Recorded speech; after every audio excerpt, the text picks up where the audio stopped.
எதுக்கு மாநில அரசுடைய துணை வேணும்? எதுக்கு மாநில அரசுடைய துணை வேணும்?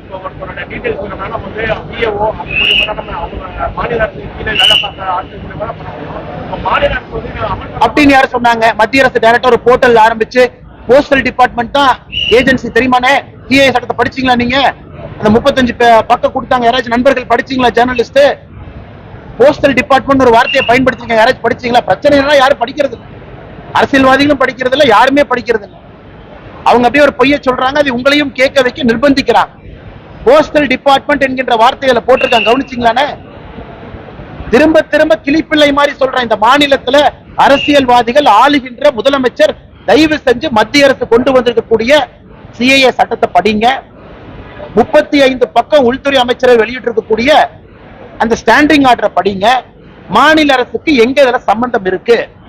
எதுவுமே படிக்கிறதுல யாராவது துண்டு சீட்ல எழுதி கொடுக்குறாங்க முதலமைச்சருக்கு, அதையும் திறந்து படிச்சிட்டு இருக்காரு.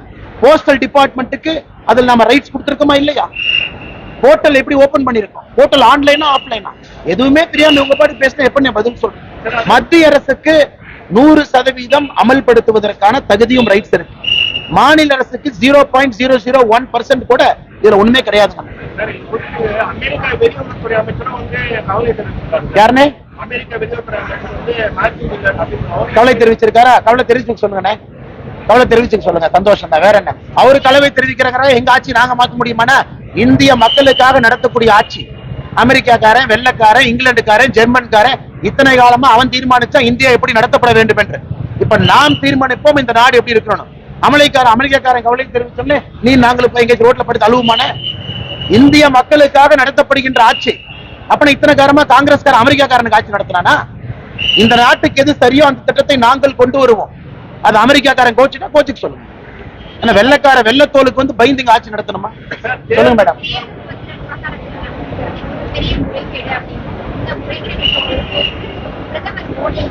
அப்படி யார் சொன்னாங்க? யார் மேடம்? திருமாவளவனுக்கு ரைட் ஹேண்ட்ல ஆதவ அர்ஜுன் ஒருத்தர் சுத்திட்டு இருப்பாரு. அவர் பேர் வந்து ஆதவ அர்ஜுன்.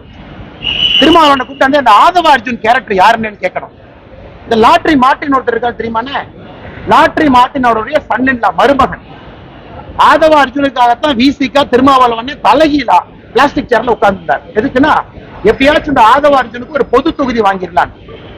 இதே ஆதவ அர்ஜுன் ஒரு வருடத்திற்கு முன்பு அறிவாலயத்தில் சுத்திட்டு இருந்தார். அவர் தான் MK ஸ்டாலின் அவர்களுக்கு communication advisor, social media advisor. அதனால இந்த ஆதவ அர்ஜுனை கூப்பிட்டு தம்பி ஒரு பிரஸ் மீட் கொடுங்க. ஏன்னா 2 கட்சியில் நீங்க சம்பந்தப்பட்டிருக்கிறீங்க. ஒன்று விசிகால சம்பந்தப்பட்டிருக்கீங்க, இன்னொன்னு ஆதவ அர்ஜுன் தம்பி இங்க சம்பந்தப்பட்டிருக்கீங்க.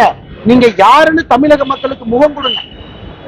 அதாவது திராவிட முன்னேற்ற கழகம் ஒரு மாநிலத்தில் கட்சி நடத்துறாங்க, 21 லோக்சபா இடத்துல நிக்கிறாங்க. எதுக்கு ஆயிரக்கணக்கான கோடி பணம் வேண்டும்? மம்தா பானர்ஜி இதே இந்திய கூட்டணியில ஒரு மாநிலத்தில் ஆட்சி நடத்துறாங்க. எதுக்கு 3300 கோடி ரூபாய் பணம் வேணும்? அதனால விசிகே திருமாவளவன் நான் சொன்னதை சொல்லுங்க. ஆனா இந்த ஆதவ அர்ஜுன் யாரும் உங்க பாக்கெட்ல இருக்காராமா, எடுத்து வெளியிட சொன்னாரு.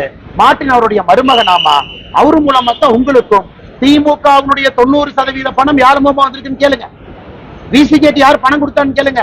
திருச்சி மாநாடு விசிகேட் யார் ஸ்பான்சர்னு கேளுங்க.